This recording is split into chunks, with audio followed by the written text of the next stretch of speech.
El 5 de agosto de 1994, inmediatamente después de anunciar Fidel Castro que no cuidaría más las fronteras norteamericanas, miles de cubanos se lanzaron a la aventura de llegar a las costas de Estados Unidos.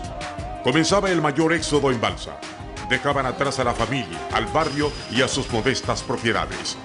El criminal hundimiento del remolcador 13 de marzo había sido el detonante de las revueltas en la capital cubana, las que fueron reprimidas violentamente.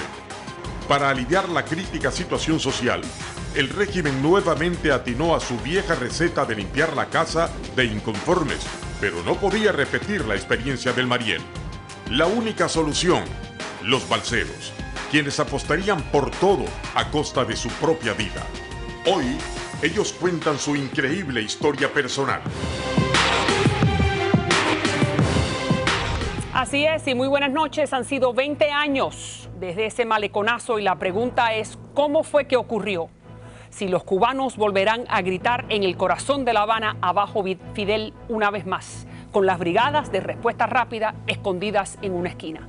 Esa es la pregunta que se hacen muchos hoy y les damos la bienvenida a gente que estuvo presente en ese llamado maleconazo, como digo, que se van a cumplir el próximo día 20 años. Vamos a ver a la señora Alicia García, que fue balsera, pocos días después del éxodo del 94, el señor Carlos González, también balsero, por primera vez en el programa. Gracias. Gusto en tenerlo acá, el señor Jorge del Río, que fue otro de los balseros que estuvo en nuestra serie Los Balseros, orgulloso de serlo, y está con nosotros el señor Oscar Suárez, que Oscar Suárez trabaja en la producción de María Elvira, pero no solamente eso, sino él es el reportero al que Fidel Castro le dice que no va a cuidar más las fronteras para que los cubanos puedan escaparse hacia los Estados Unidos. Así que ahora nos vas a contar la anécdota, todos ustedes, pero en particular la prensa que estaba presente, prensa cubana. Empezamos contigo. Dime, Alicia, ¿dónde estabas tú en el momento del maleconazo? Cuando el maleconazo comienza, nosotros estábamos en el Yara viendo una película de estreno precisamente ese día, y cuando salimos del Yara nos encontramos con que está todo el mundo, o sea, en las calles llenas y la gente corriendo al malecón, caminando hacia el malecón. Okay. Y nosotros seguimos, o sea, no sabíamos exactamente qué estaba sucediendo y seguimos la multitud, caminamos al malecón. ¿Qué hora es esto? Eso fue entre las 9:30 de la noche más o menos.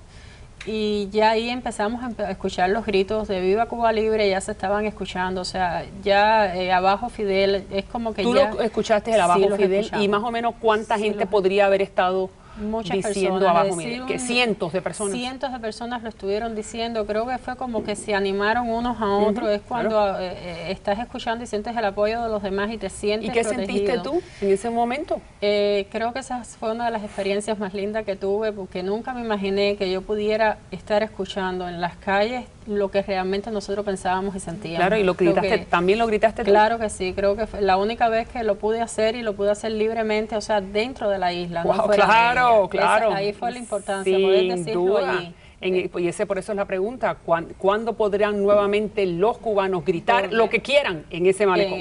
Dígame, ¿dónde estaba usted, Jorge? Yo estaba en la Plaza Vieja, okay, en la Plaza de los Leones, al lado de San Francisco de Asís. Allí comenzó todo como alrededor de las 11, 12 del día. Los muchachos brincaban y volvían a subirse en la lanchita de regla, ¿no? Porque decían que se iban a llevar otra lanchita y ahí estos muchachos estaban realmente divirtiéndose y nosotros estábamos de público mirando cómo ellos se reían. Pero de las 11 de la mañana a las 9 de la noche, ahí voy ¿qué pasó? Estábamos a las 11 de la mañana mirando esto y nosotros nos estábamos divirtiendo. Y de momento la policía llegó y dijo que no nos podíamos reír, que no podíamos tocar el timbre de la bicicleta. El carnaval era nuestro, la risa era nuestra. Cuando el cubano, en vez de hacer una protesta, vuelva a reírse, ese día va a volver a gritar abajo Fidel, la conga va a decir abajo Fidel, y ese día se cae la revolución. Pero Cuba no se va a caer por hacer una protesta nuevamente, sino hacer un carnaval. Vamos entonces, dígame usted, ¿dónde estaba usted en ese momento? Bueno, ya yo tarde en la noche venía del trabajo y tarde en la noche entré por esa zona y lo que vi fue mucha represión. Estaban los camiones con los militares. ¿Cómo lucían los militares? Sí, bien agresivos. ¿Pero cómo era la vestimenta? el uniforme que usaban ellos, un uniforme verde con sus boinas. ¿Pero usted había visto alguna vez? ¿Eran las respuestas rápidas? Eran las llamadas respuestas rápidas, ¿Pero sí. no tenían algún tipo de endamiaje especial? No, estaba todo bastante oscuro, había muchas cosas rotas en la calle, pasé por la esquina del Hotel Duville que me desviaron hacia otro lugar. Recuerdo que estaban todos los cristales rotos y todavía en la calle había mucha efervescencia. ¿Ya había pasado Fidel? Por ahí no usted recuerdo no sabe. exactamente. ¿Usted escuchó abajo Fidel también? Sí, sí, pero ya cuando yo llegué, ya la represión había llegado ahí y estaba bastante disperso. La gente como que estaba huyendo de... Y cuando usted me dice la represión, ¿qué me quiere decir? ¿Usted vio represión? Sí, claro. ¿Qué vio usted? Yo vi gente atemorizada corriendo y vi gente con armas largas. Claro, Sí. sí. Vamos a ver, Oscarito, vamos a ver si el señor director me puede poner en pantalla la fotografía que estábamos viendo hace un momentico, que yo la tengo aquí. Ahí está, es la fotografía donde está la persona disparando. Ahí está, vamos a ver si la podemos poner un poco más amplia para que entonces Oscar nos diga. Usted, el camarógrafo está a la mano izquierda, ¿correcto, Oscar? Explícame. Este es tu camarógrafo. Este es Luis García. Y bueno, ahí llegamos nosotros, salimos a patrullar porque hacía como 15 días, o antes, el 13 de julio, cuando el remolcador, La Habana, se terminó creando una especie de situación, atmósfera extraña, que algo iba a pasar en cualquier momento. Algo grande venía. Uno llegaba Bueno, este era el algo grande. Este camarógrafo. Y entonces llegamos aquí, damos la vuelta por el malecón, estaba todo tranquilo, pero cuando llegamos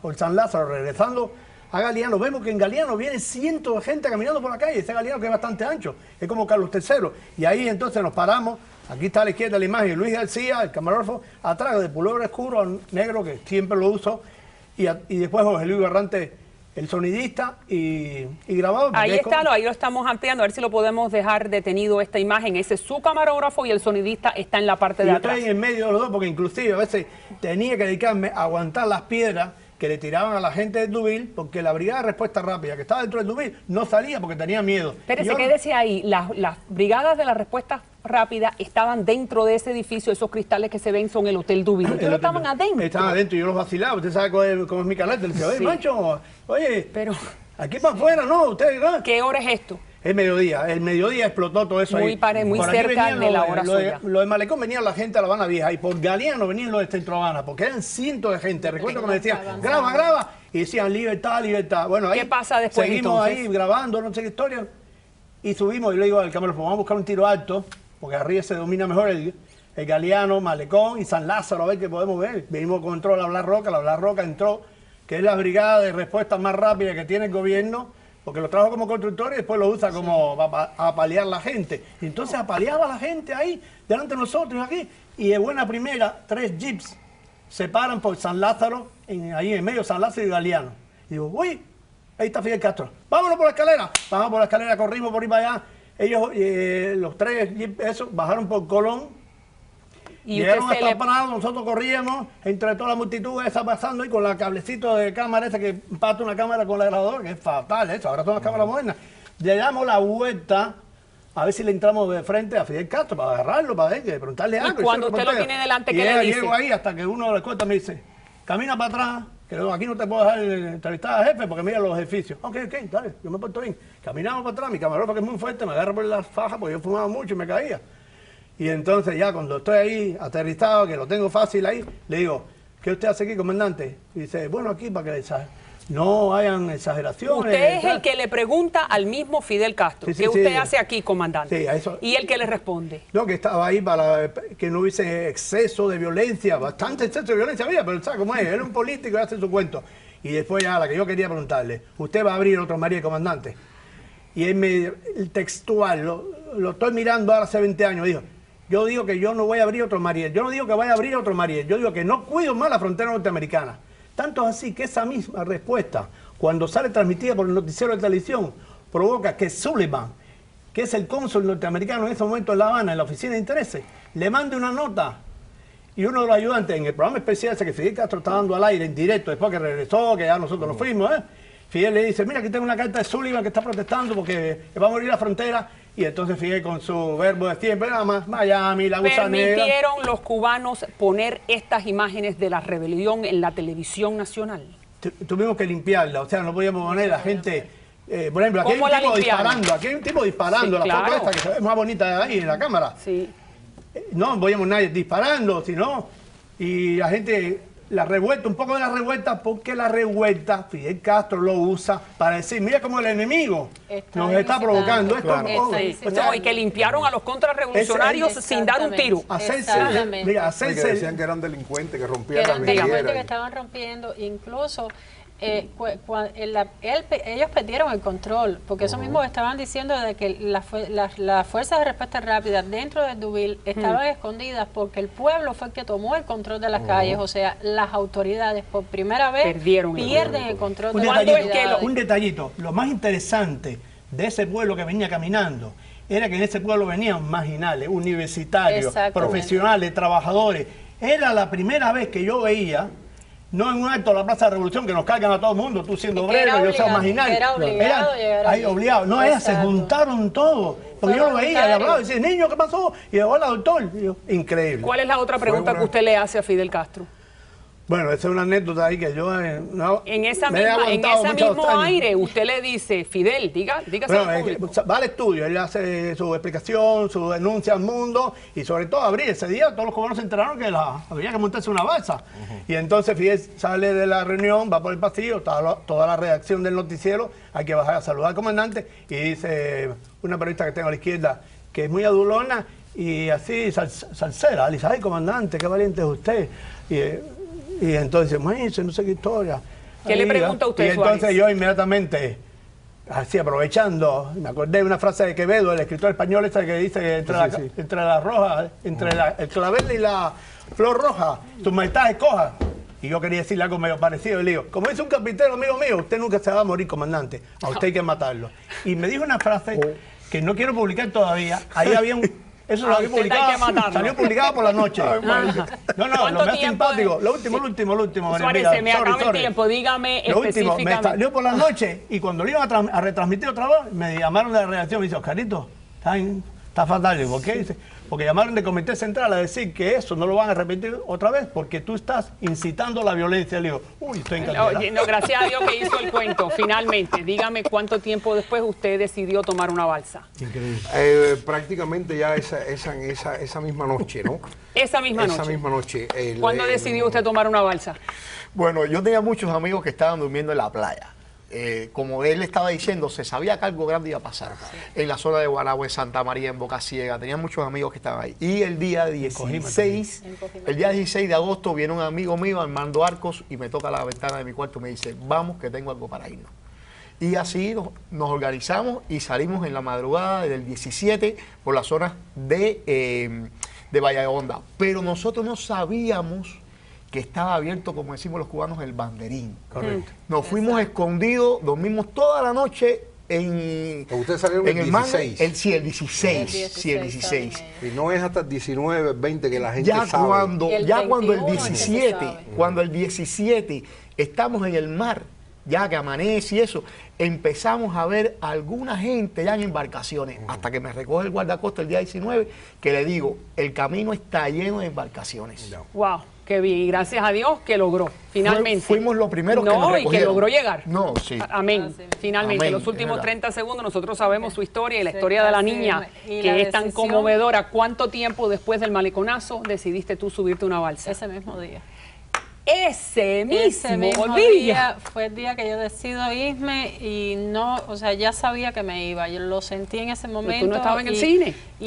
Estaba en el cine y cambió la película y fue el deseo de irme. Impresionante esa noche. Sí, eso fue único. Un momento único. Era como que todo el mundo sabía lo que había que hacer en un momento ya sabíamos lo que teníamos que hacer en ese momento. Cuando yo llego al parque que está frente al monumento de los estudiantes, están la brigada de Blas Roca Calderillo hacia el frente y viene Robertico Robaina a hablar por un tabaco de esto que le dicen, no se oía lo que decía, ¿no? Entonces la brigada de Blas Roca Calderillo cogía los palos y empezó a amenazar así por atrás. Y hubo un grupo, ahí no hay piedras en este parque, hubo un grupo de gente que cogió una raíz de un árbol que levantaba un pedazo de acera, levantó aquel pedazo de acera, lo tiró contra el piso, lo hicieron añicos y esas fueron las primeras piedras que le lanzamos a la brigada Blas Roca Calderillo. Muy bien. Que terminaron todos corriendo y huyendo de aquel lugar. Bueno, lo que dice Oscar, que estamos metidos en el Deauville. Muchas gracias a todos y muchas felicidades. Gracias. Se dice muy fácil 20 años después, ¿verdad? Y ustedes están aquí en Tierras de Libertad. Aquellos que quedaron atrás son los que todavía están añorando. Gracias nuevamente. Cuando regresemos, continuamos. La pregunta es, ¿se podrá repetir otro movimiento espontáneo y colectivo por parte de los cubanos que están repudiando el gobierno en un futuro cercano? Esa es la pregunta. Ya regreso.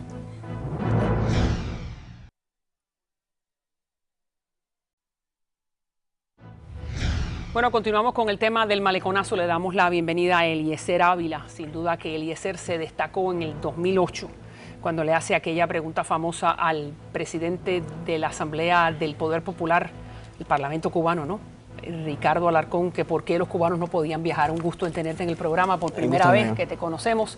Y gracias por estar aquí cuando se van a cumplir casi 20 años de ese maleconazo. Tú eras un niño, pero la realidad es que has estado viviendo lo que ocurre después. Y la gran pregunta es, ¿los cubanos podrían tener ese ánimo colectivo de volver a gritar abajo Fidel en el malecón? Quédate ahí, que ahora me la vas a contestar. Y también está desde Ontario, Canadá, el señor Juan Carlos Suárez, que fue balsero y que estuvo presente en el maleconazo. ¿Cómo está usted, Suárez? Gusto en tenerlo en el programa.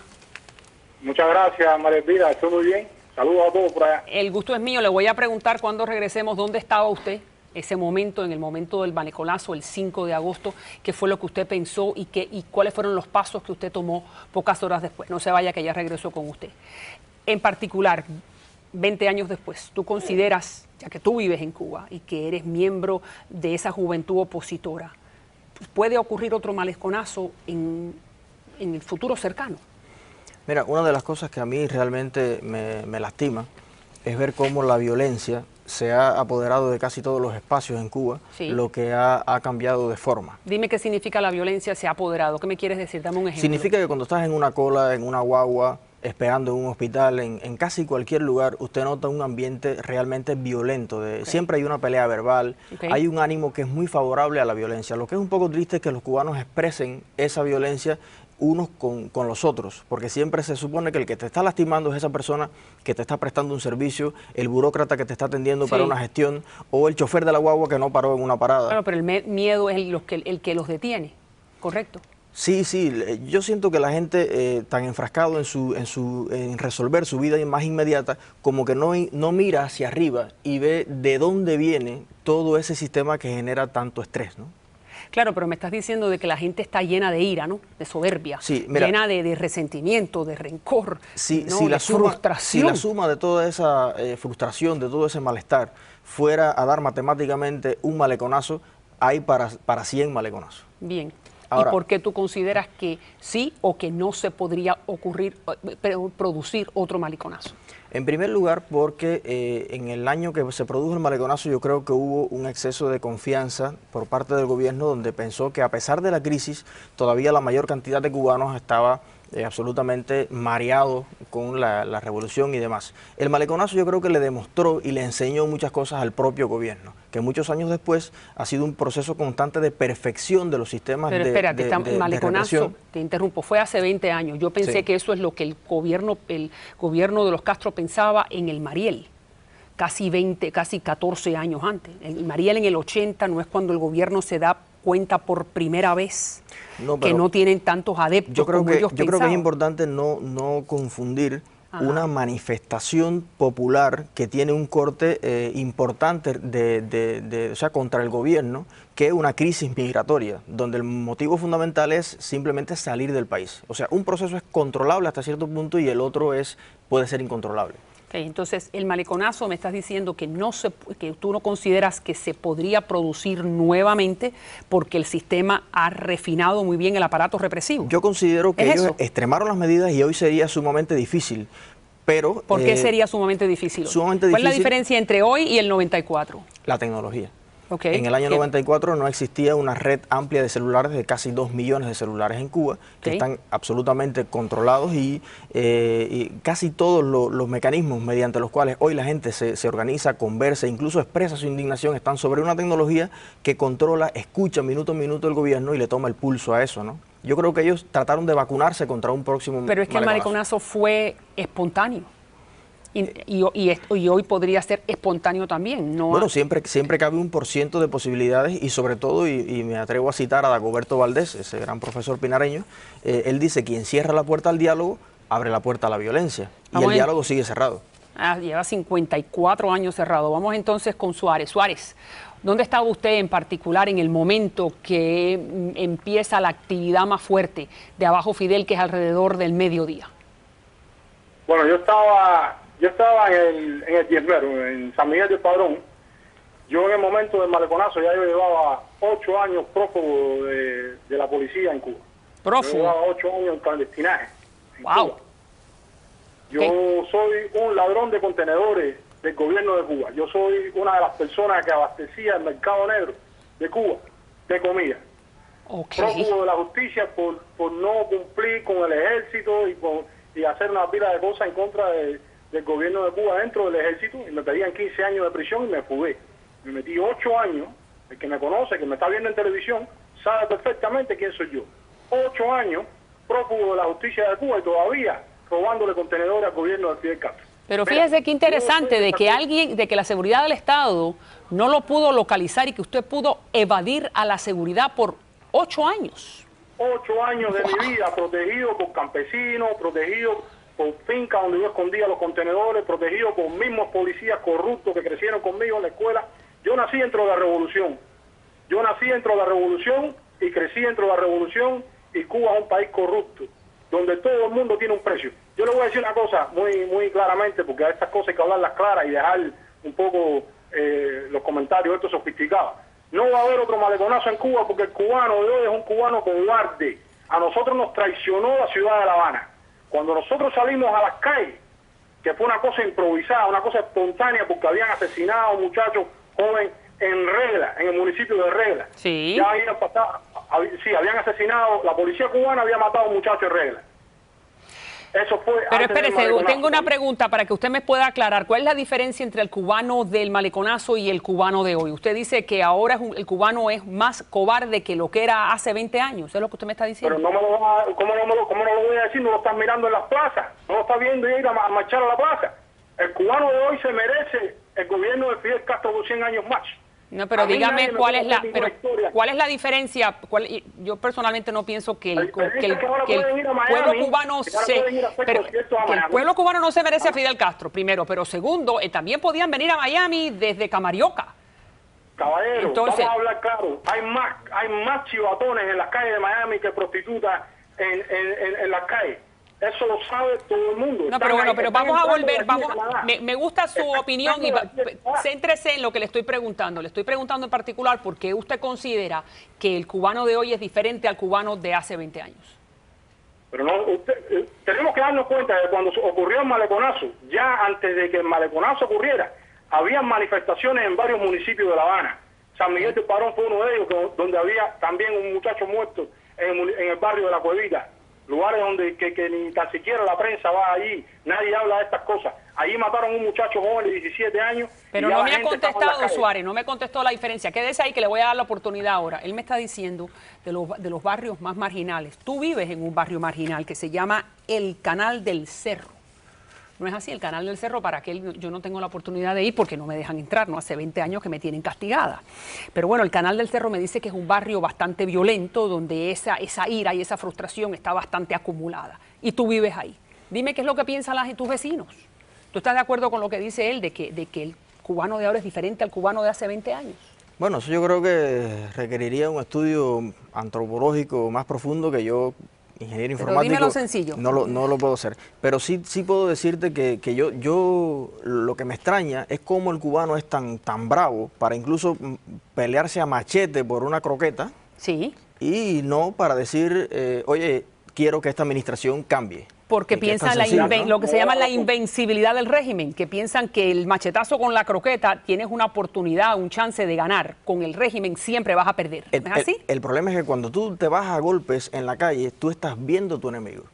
Lo tienes enfrente y depende de ti vencer o no. Okay. Cuando tú te enfrentas al régimen, estás enfrentado a una cosa oscura, extraña, diabólica, que se mete por todas partes y que te transforma la vida de una manera que esa bronca nunca se acaba. Y mucho más poderoso que tú en ese momento. Fíjese lo que está diciendo el muchacho que vive en Cuba. ¿Qué piensa usted, Suárez? Lo que yo pienso es que cuando tú ves un pueblo que sale a aplaudir a la gente que lo oprime y está mirando a las mujeres en las calles de Cuba golpeadas y no hace lo que hicimos nosotros cuando vimos a ese muchacho muerto en el pueblo de Regla salir para las calles a protestar, entonces ese pueblo está muerto.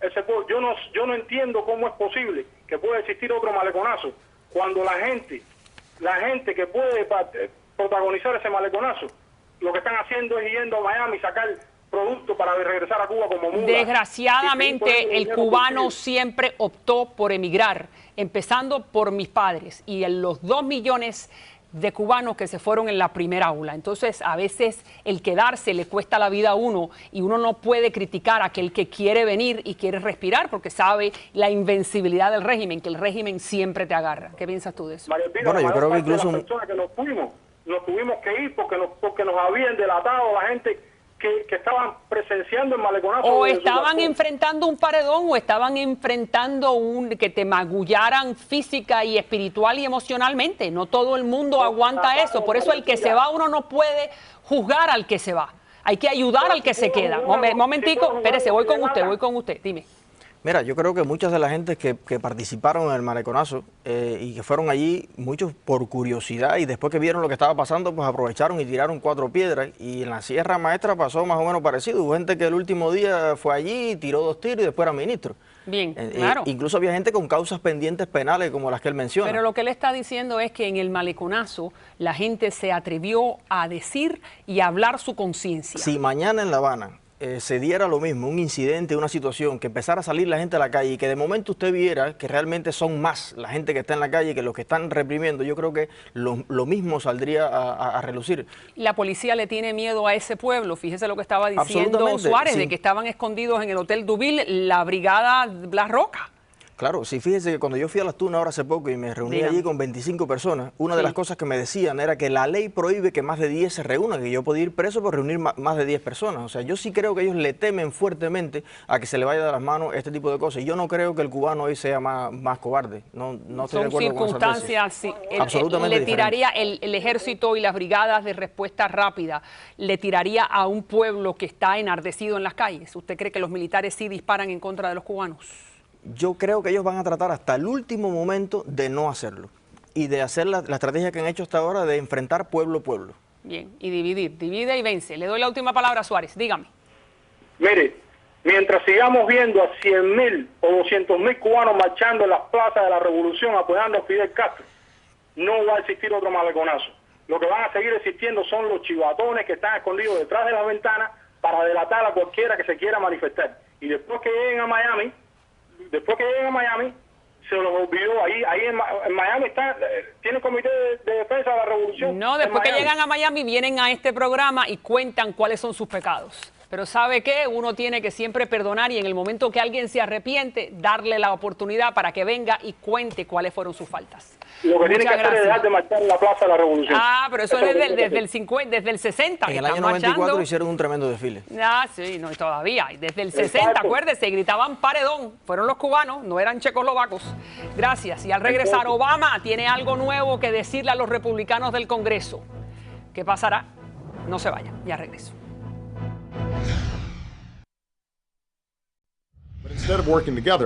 En lugar de trabajar juntos, en lugar de trabajar en el 80% del acuerdo que existe entre demócratas y republicanos, entre la administración y el Congreso, republicanos de la casa, en lo que hablamos aquí hoy, tratan de pasar las versiones más extremas e impracticables de un proyecto de ley que ellos saben que no va a ninguna parte, no puede pasar el Senado. Y si pasa el Senado, yo lo veto. Ellos lo saben. Ni siquiera están tratando de resolver el problema. Se trata de un proyecto de ley de mensaje que ayer no pudieron lograr pasar. Por eso lo hicieron un poco más extremo. A ver si hoy logran pasarlo. Solo para marcar una casilla antes de salir de la ciudad por un mes. Bueno, el presidente está bastante frustrado porque el tema de inmigración sigue en el tintero. El Congreso se va de vacaciones y no deja dinero para resolver el problema de los niños que están cruzando la frontera ilegalmente o para la reforma migratoria. ¿Y quién mejor que esta señora que tengo aquí conmigo? Una de las mejores abogadas de inmigración que hay en el sur de la Florida, la señora Grisel Ibarra. Gracias, mi querida. Entonces, el Congreso se va y no deja ni siquiera 600 millones, que es lo que pensaban, ni siquiera los 3.600 millones que pedía el presidente. Entonces, ¿cuál es el estatus ahora? No, hasta el 9 de septiembre no regresa. ¿Y qué pasó con los niños? El Congreso le dejó la papa caliente al presidente. Okay. Resuélvete como tú puedas. Mira a ver lo que tú haces. Mira a ver lo que tú haces. Entonces, le están diciendo que si él pasa una orden ejecutiva, le van a meter una demanda. Pero sin la orden ejecutiva, aquí no se puede hacer nada. Okay. Entonces, tenemos... ¿Y qué es lo que esa orden ejecutiva podría decir? ¿Qué puede firmar? Lo que él quiera. Legalizo los 12 millones que están aquí. Extiendo residencia, o sea, extiendo un estatus legal a las personas que están ilegales. Paro las deportaciones, lo que él quiera. ¿Qué pasa con los niños en la frontera? Él les puede parar las deportaciones y se acabó. Suéltenlo. Ahora, ¿cuál es el problema? Fíjate, mientras que estos niños están presos en esos centros, son el problema del gobierno federal.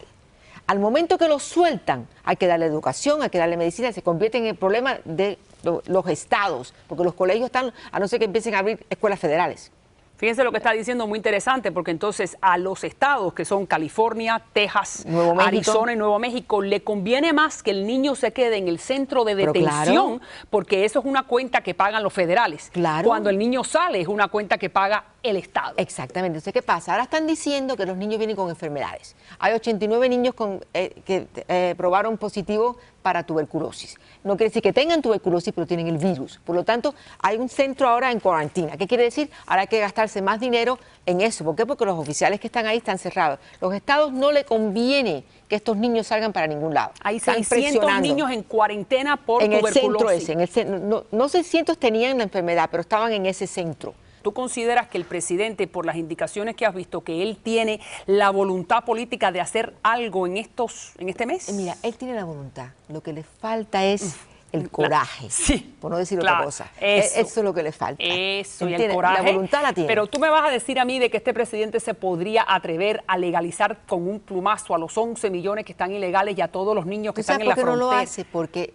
tiene miedo de perderle las elecciones a los demócratas en los estados. Ya le da igual, un homenaje a una trompetilla, él se va. Él le quedan 2 años y él se va. Pero el problema es que tiene miedo, ¿me comprende? Claro, para su partido. Para su partido. Para los senadores, no quiere perder la Cámara del el Senado, que podría perderlo en noviembre. Pero es que están perdiendo el país entero. Los dos partidos están perdiendo la credibilidad en el país, nadie cree en nadie. Y en lo que eso ocurre, los niños siguen en los centros de detención y ¿cuál es la información que tienes? ¿Cómo los tratan? La higiene, los abusos. ¿Alguien sabe? No, porque tú no tienes derecho a entrar ahí. Ahora, ya en Miami hay 3 jueces trabajando 3 días a la semana con estos niños solamente, o sea que ya han llegado niños aquí. Y muchos de esos niños podrían quedarse con la visa T, me dijiste, ¿no? Con las diferentes visas. Con lo que haga el presidente. Ahora, ellos pueden también aplicar para asilo político, aplicar por abuso, pero el problema es que le tienes que dar asistencia. Acuérdate que en inmigración tú no tienes derecho a un abogado. En la ley criminal, entonces alguien ahora tiene que pagar para que esos abogados defiendan a los niños, porque aunque son abogados de oficio, ganan dinero, tienen dinero. O sea que ya la crisis no está en la frontera. Los policías que están arrestando a las personas o cuidándolos, hay que pagarles a ellos también. Cuando tú arrestas a una persona, hay que llevar un proceso judicial, eso cuesta dinero también. Absolutamente, que Dios proteja a esos pobres niños. Muchas gracias. Vamos a ver qué ocurre en este mes, que están todos de vacaciones. Cuando regresemos, tengo ahora mismo un importantísimo mensaje antes de irme a la pausa. No se vayan.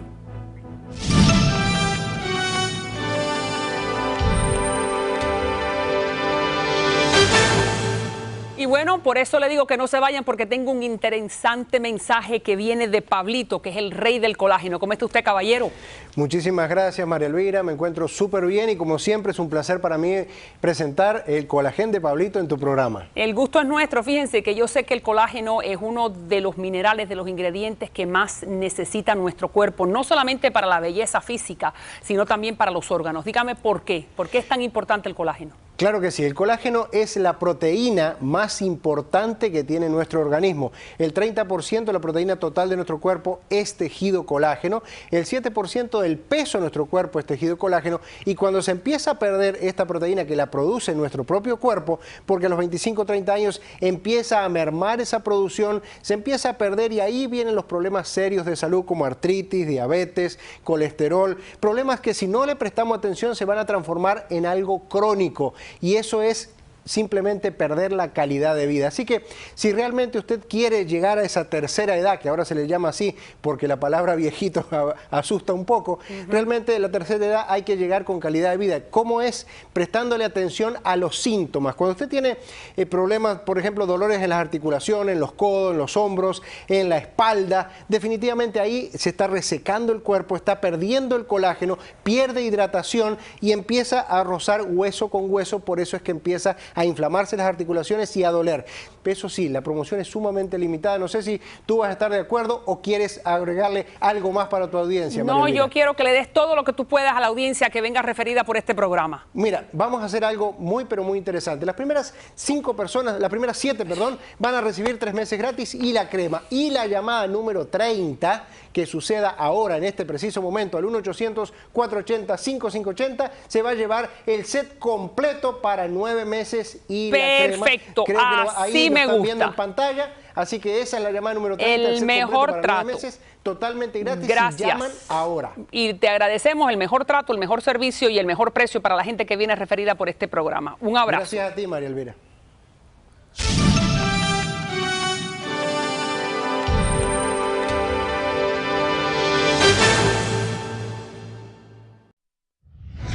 Bueno, este es un segmento que voy a dedicarlo para que usted pueda mejorarse, no solamente llenarse de información de lo que está ocurriendo a nivel mundial y local, sino qué es lo que está ocurriendo dentro de usted. Y por eso hemos invitado a estos dos señores, el señor Eduardo Shaktora, que es autor, psicólogo, periodista que viene de la Argentina, y junto con él está la señora Karina Vilela, que es experta en imagen, y ambos han escrito este libro, que vamos a ponerlo en pantalla. Vamos a ver, señor director, si usted lo tiene capturado. ¿Qué ves cuando te ves? Me encanta el título, ¿no? Porque es como muy capcioso. Y dígame, ¿qué es lo que uno ve cuando se ve? Hay algo por atrás que a veces uno está viendo más, ¿no?, de lo que en realidad es. Es una invitación a los lectores a que contacten con este desafío de pararse frente al espejo de una manera distinta a la habitual. Okay. Todos los días nos levantamos, nos miramos al espejo, vemos cosas, nos preguntamos muchas cosas, sí, criticamos mucho de lo que vemos, pero en realidad la invitación es ir un paso más allá. ¿Y ese paso más allá qué significa? Significa desde el interior, desde el por dentro, en mi trabajo como periodista y como psicólogo, invitar a que se pregunte cada uno de los lectores qué es lo que realmente está buscando y cuál es el sentido de su vida, más allá de este cotidiano lleno de torbellino, de apuro y de exigencias. Sí. Es parar por un minuto el día frente al espejo y decir qué está pasando, ¿qué estoy buscando, y porque quién quiero ser. Y a veces uno ve cosas que otros no ven, o a veces uno ve en sí mismo diferente a lo que está viendo en el espejo. Explíquele un poco más al público qué quiere decir el que ves cuando te ves. Exactamente, hay algo que es muy importante que plantea el libro, que tiene que ver con esto de que somos lo que creemos. Somos lo que creemos, no lo que somos. No. Bueno, lo que creemos ser. La pregunta es, ¿quién crees que sos? Eso. Acá está el gran desafío, porque somos producto de una suma de creencias y de cosas que nos han dicho que somos, o que han esperado de nosotros, o que esperan de nosotros. Así es como se ha ido construyendo nuestra personalidad, nuestro estilo y nuestros objetivos de vida. El punto es cuestionar si realmente somos lo que queremos ser o lo que nos han invitado a ser. Dígame cuál es la definición de la palabra elegancia. Significa elegir. Uno elige la vida que quiere ser, cómo quiere ser. ¿Quieres ser distinguida? ¿Quieres carecer de la misma? ¿Qué imagen quieres dar? Es una elección propia de cada día de nuestra vida. Ahora, si una persona desconoce su tipo de cuerpo, desconoce su estilo con el cual se siente identificada y cómoda, y no compra de una manera inteligente, pues nunca va a estar bien. Nunca va a ser coherente y equilibrado su interior con su exterior. ¿Y que usted considera que hay gente que no sabe desde el punto de vista de eso, de cómo comprar, de lo que es, qué es lo que les es cómodo? ¿Usted lo piensa así? La mayoría. Porque entonces que están siguiendo patrones impuestos por los padres, por la sociedad, o los medios, las personas icónicas de este momento, ¿no? Que van cambiando a lo largo de la historia. Habrá sido en su momento María Antonieta, en los 80 fueron las grandes modelos de pasarela, y hoy son las personas referentes del mundo televisivo, y a lo mejor no tenemos ni la altura, ni el tono de tez, ni la personalidad, ni el trabajo como para seguir, digamos, ese rumbo. ¿Y por qué es que uno siempre quiere ser lo que es el otro? Porque a veces le da miedo ser uno mismo. O descubrir quién es uno. Exactamente, pero el gran desafío para tener una vida plena y satisfecha es atreverse a descubrirse uno mismo, es saber quién es. ¿Y por qué da tanto miedo eso? Porque Creo que tenemos mucho miedo a no ser aceptados tal cual somos. Y aquí hay uno de los grandes miedos de la humanidad, que es el temor a la exclusión. Cuando creemos que nos van a excluir, que nos van a dejar de lado, que no nos van a querer, nos van a dejar solos. Y ahí empiezan los temores. Y ahí empieza el creer que no voy a cumplir con lo que el otro está esperando de mí. Entonces empiezo a vivir acorde a lo que los otros esperan de mí. Y vivo una vida prevista por los otros. Y acá está el gran desafío. Y este libro ayuda a esa liberación. Es la idea. A ser una persona elegante, por fuera y por dentro. Elegir qué estilo de vida quiere uno llevar y cómo debería vestir para tener una vida plena e integrada. Ser una persona elegante, fíjese, pero muy interesante, porque elegante desde el punto de vista literal de la palabra. Sí, literal, ¿no? O como todo el mundo interpreta, ser elegante es alguien bien vestido, con buenos modales. Elegimos quiénes somos. Elegimos, tenemos la posibilidad todos los días y a cualquier edad de elegir quiénes somos y quién queremos ser. Pero puede uno elegir ser elegante internamente. ¿Cómo es que se define ser elegante internamente, digamos? Ser acorde a lo que uno elige ser. Ajá. La persona que piensa de manera elegante lo es exteriormente.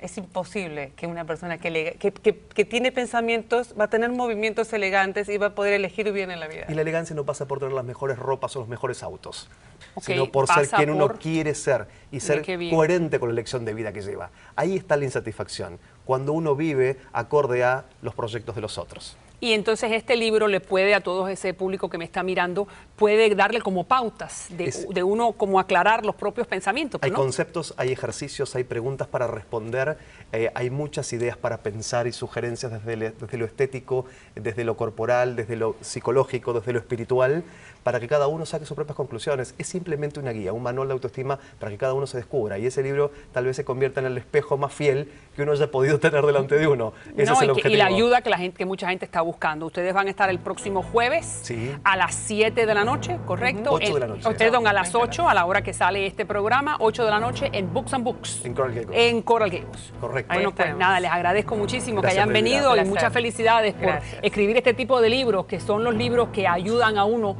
sentir verdaderamente el gozo. Porque el gozo no está en las cosas, ¿no? Está dentro. Está en uno. Gracias, está en uno. Muy bien. Muchas gracias nuevamente y felicidades. Gracias. Ya regreso con más información sobre un americano muerto en un ataque terrorista. No se vayan.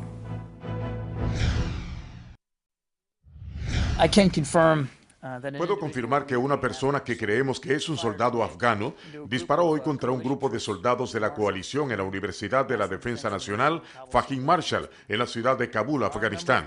Hay un número de víctimas como consecuencia de los disparos, tal vez hasta unos 15, incluyendo algunos estadounidenses. Muchos fueron heridos de gravedad, otros recibieron heridas leves y el agresor fue asesinado. También puedo confirmar que entre las víctimas hay un oficial general estadounidense, quien fue asesinado. Y el general asesinado es el estadounidense de más alto rango desde los atentados del 11 de septiembre del 2001, que muere ayudando a un país amigo, que en este caso es Afganistán. Muchísimas gracias por estar con nosotros, el señor Manolo Moscote, que bueno, que es analista militar y que nos viene a dar una reseña de qué es lo que ha ocurrido.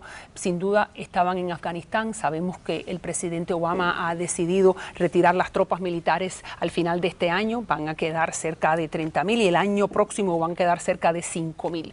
Y fíjense, le dan hay este accidente. Cuéntenos qué más se sabe sobre lo que ocurrió. Bueno, aquí hay que entender varias cosas. Primero, el marco histórico de lo que está pasando. Si miramos la historia de Afganistán, es lo mismo que le pasó en la era soviética. Lo mismo. Lo que pasa es que en ese momento era más cerrado el sistema de comunicación. A ellos les colocaron varios personajes del gobierno para que les colaboraran y finalmente terminaron traicionando a los soviéticos. Aquí pasa lo mismo. O sea, tienes la experiencia ya de antes y tenías que tener mucho cuidado porque no puedes confiarte con ellos. Pero en particular, ¿qué es lo que ocurre en este caso? En este caso hay que tener una lectura muy concreta. Se están retirando las tropas. Hay que entender que es un mensaje que se está mandando a la Casa Blanca. ¿Cuál es el mensaje? Les vamos a meter miedo. Matando a un general, a alguien de tan alto rango, le está diciendo váyanse rápido, recojan las maletas lo más pronto posible. Esto no es lo que debe entenderse en la Casa Blanca. El general muere tiroteado por un hombre con el uniforme de soldado afgano en una base en la capital de Afganistán, Kabul. Entonces, de cierta manera, el general muere porque piensa que la persona que tiene delante es soldado amigo. Un soldado amigo, porque están en la academia militar. Y estamos hablando de que ya son 39 los muertos de oficiales de los Estados Unidos en esta guerra de este año. Lo importante aquí es que hay que entender que los yihadistas están avanzando con mucha fuerza y están presionando, óigame bien, se están presionando para que los Estados Unidos se vayan lo más rápido posible para seguir la racha del califato. Y ahí el gran secreto de estos ataques de alto rango. Por eso no se puede dejar ni salir en este momento corriendo, porque es lo que están buscando, María Elvira. Pero espérese, a ver si entiendo. Usted me está diciendo que el califato y los yihadistas están tratando de infiltrar las tropas amigas más allá de presionar. Explíqueme cuál de las dos es. Bueno, hay que entender una cosa. En las tropas de Afganistán están células dormidas de Al-Qaeda, están las células dormidas de los yihadistas. Simplemente se le está dando la orden de que es el momento de atacar, de presionar a los Estados Unidos para que salgan de Afganistán lo más rápido posible. ¿Por qué? Porque los yihadistas vienen avanzando. En Irak pasarán a Irán, pasarán a Siria y luego Afganistán, porque es un objetivo muy claro y muy contundente. Claro, pero usted me dice que se retiren, ya sabe, ya el presidente Obama ha dicho, usted lo que está diciendo es que se retiren todavía más rápido, porque como dije al principio, es lo que buscan. Que están tratando, sabemos que hay una retirada para el final de este año y que van a minimizar las tropas a 5.000 para finales del año próximo, eso ya lo saben. En la época soviética pasó exactamente lo mismo. Cuando ya se tenía el cronograma de retirada, fueron fuertes los combates para hacerlos salir más rápido. Esta es la técnica de la guerra. Oh, entonces, ¿cómo usted cree que va a reaccionar la Casa Blanca, o bueno, el Pentágono, ante esta eventualidad? Si el Pentágono se desespera y entiende esto como una arremetida de Afganistán y hay que salir, ahí está el grave error. Aquí es donde hay que ralentizar la salida de las tropas de Afganistán. ¿Y usted cree que Obama quiere hacer eso? Si él ya se lo prometió al electorado norteamericano, eso fue una de sus promesas de campaña. Bueno, él ha hablado irnos de Afganistán. Bueno, eso es una raya roja. A él mismo le va a tocar transgredir su propia raya roja. Las rayas rojas también estuvieron en Siria y no pasó nada. Aquí le va a tocar su auto raya roja, le va a tocar transgredirlo, o sea, echar atrás todo lo que había dicho. Usted me está diciendo entonces que los elementos de ISIS, que sabemos que están en Irak, también quieren apoderarse del territorio afgano donde están los talibanes. Por supuesto. Son primos hermanos, ¿no es así? Por supuesto, por supuesto. Muchas gracias. Bueno, que Dios nos bendiga. Gracias nuevamente. Como ustedes saben, yo siempre al final del programa hablo con usted a través de las redes sociales. Ahí están en pantalla las diferentes direcciones donde usted me puede escribir a Facebook, a Twitter, a YouTube o a Instagram. Vamos a ver qué me escribe Jessie. Es uno de los mensajes que acaban de llegar. María Elvira, soy madre de un soldado americano que estuvo destacado en Irak. Estoy orgullosa de esto, pero debemos seguir de cerca el drama humano de los hombres que defienden este país. Bueno, usted acaba de escuchar, Jesse, que hay un soldado, el soldado de más alto rango que ha muerto desde la guerra de Vietnam y después del 9/11 a manos de los afganos. Vamos entonces al próximo, que dice: qué bueno verte en pantalla hablando de deportes. Yo, que sé tanto de deporte, siempre bien acompañada por expertos. Eso sí es verdad, ellos son los que hablan y hablan muy bien. La pasión por el deporte ayuda a educar a nuestros hijos. Yo estoy de acuerdo, Eladio. Y siempre, bueno, el deporte se lleva en el corazón y crea grandes pasiones.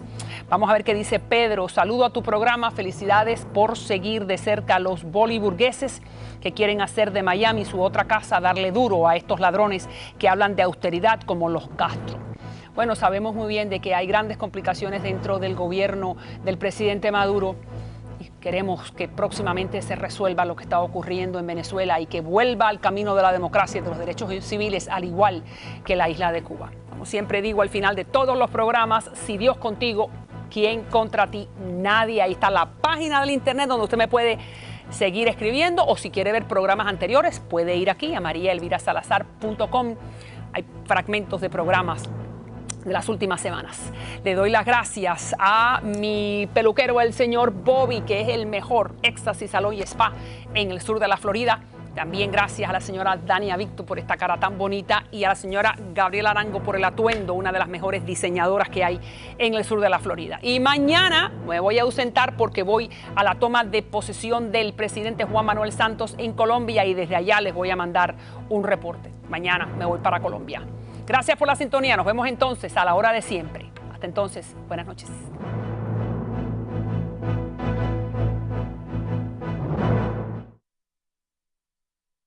a gritar en el corazón de La Habana, abajo Fidel, una vez más, con las brigadas de respuesta rápida escondidas en una esquina?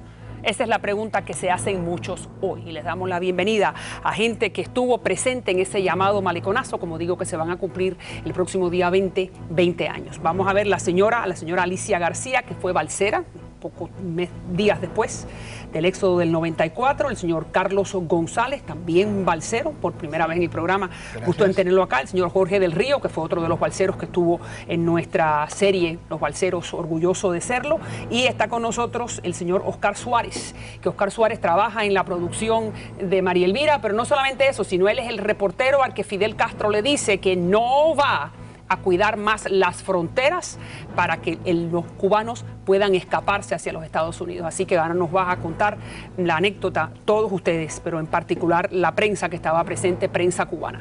Empezamos contigo. Dime, Alicia, ¿dónde estabas tú en el momento del maleconazo? Cuando el maleconazo comienza, nosotros estábamos en el Yara viendo una película de estreno precisamente ese día, y cuando salimos del Yara nos encontramos con que está todo el mundo, o sea, en las calles llenas y la gente corriendo. Allí comenzó todo como alrededor de las 11, 12 del día. Los muchachos brincaban y volvían a subirse en la lanchita de regla, ¿no?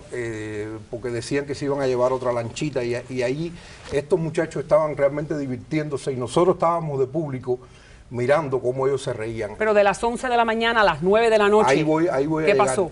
Estábamos a las 11 de la mañana mirando esto y nosotros nos estábamos divirtiendo. Y de momento la policía llegó y dijo que no nos podíamos reír, que no podíamos tocar el timbre de la bicicleta. El carnaval era nuestro, la risa era nuestra. Cuando el cubano, en vez de hacer una protesta, vuelva a reírse, ese día va a volver a gritar abajo Fidel, la conga va a decir abajo Fidel, y ese día se cae la revolución. Pero Cuba no se va a caer por hacer una protesta nuevamente, sino hacer un carnaval. Vamos entonces, dígame usted, ¿dónde estaba usted en ese momento? Bueno, ya yo tarde en la noche venía del trabajo y tarde en la noche entré por esa zona y lo que vi fue mucha represión. Estaban los camiones con los militares. ¿Cómo lucían los militares? Sí, bien agresivos. ¿Pero cómo era la vestimenta? El uniforme que usaban ellos, un uniforme verde con sus boinas. ¿Pero usted había visto alguna vez? ¿Eran las respuestas rápidas? Eran las llamadas respuestas rápidas, ¿Pero sí. no tenían algún tipo de endamiaje especial? No, estaba todo bastante oscuro, había muchas cosas rotas en la calle. Pasé por la esquina del Hotel Duville que me desviaron hacia otro lugar. Recuerdo que estaban todos los cristales rotos y todavía en la calle había mucha efervescencia. ¿Ya había pasado Fidel? Por ahí no usted recuerdo no sabe. exactamente. ¿Usted escuchó abajo Fidel también? Sí, sí, pero ya cuando yo llegué, ya la represión había llegado ahí y estaba bastante disperso. La gente como que estaba huyendo de... Y cuando usted me dice la represión, ¿qué me quiere decir? ¿Usted vio represión? Sí, claro. ¿Qué vio usted? Yo vi gente atemorizada corriendo y vi gente con armas largas. Claro, sí. Vamos a ver, Oscarito, vamos a ver si el señor director me puede poner en pantalla la fotografía que estábamos viendo hace un momentico, que yo la tengo aquí. Ahí está es la fotografía donde está la persona disparando. Ahí está, vamos a ver si la podemos poner un poco más amplia para que entonces Oscar nos diga. Usted, el camarógrafo está a la mano izquierda, ¿correcto, Oscar? Explícame. Este es tu camarógrafo. Este es Luis García. Y bueno, ahí llegamos nosotros, salimos a patrullar porque hacía como 15 días, o antes, el 13 de julio, cuando el remolcador, La Habana, se terminó.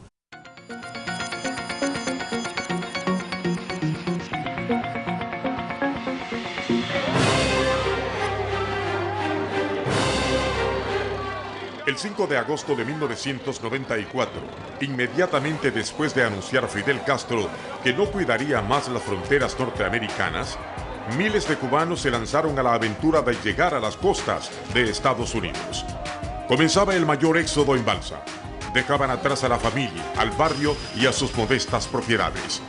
El criminal hundimiento del remolcador 13 de marzo había sido el detonante de las revueltas en la capital cubana, las que fueron reprimidas violentamente. Para aliviar la crítica situación social, el régimen nuevamente atinó a su vieja receta de limpiar la casa de inconformes, pero no podía repetir la experiencia del Mariel. La única solución, los balseros, quienes apostarían por todo a costa de su propia vida. Hoy, ellos cuentan su increíble historia personal. Así es, y muy buenas noches. Han sido 20 años desde ese maleconazo y la pregunta es, ¿cómo fue que ocurrió? Si los cubanos volverán al malecón, caminando hacia el malecón. Y nosotros seguimos, no sabíamos exactamente qué estaba sucediendo y seguimos la multitud, caminamos al malecón. ¿Qué hora es esto? Eso fue entre las 9:30 de la noche más o menos. Y ya ahí empezamos a escuchar los gritos de Viva Cuba Libre, ya se estaban escuchando, ya abajo Fidel, es como que ¿Tú ya... lo escuchaste el abajo Fidel? ¿Y más o menos cuánta gente podría haber estado diciendo personas, abajo? Que cientos de personas. Cientos de personas lo estuvieron diciendo, creo que fue como que se animaron unos a otros, es cuando estás escuchando y sientes el apoyo de los demás y te sientes ¿Y qué protegido. sentiste tú en ese momento? Creo que esa fue una de las experiencias más lindas que tuve, porque nunca me imaginé que yo pudiera estar escuchando en las calles lo que realmente nosotros pensábamos y sentíamos. Claro, y lo gritaste, ¿también lo gritaste tú? Claro que sí, creo que fue la única vez que lo pude hacer y lo pude hacer libremente, dentro de la isla. Wow, no fuera claro, claro. Ahí fue la importancia, poder decirlo allí. Y por eso es la pregunta, ¿cuándo podrán nuevamente los cubanos gritar lo que quieran en ese malecón? Dígame, ¿dónde estaba usted, Jorge? Yo estaba en la Plaza Vieja, en la Plaza de los Leones, al lado de San Francisco de Asís.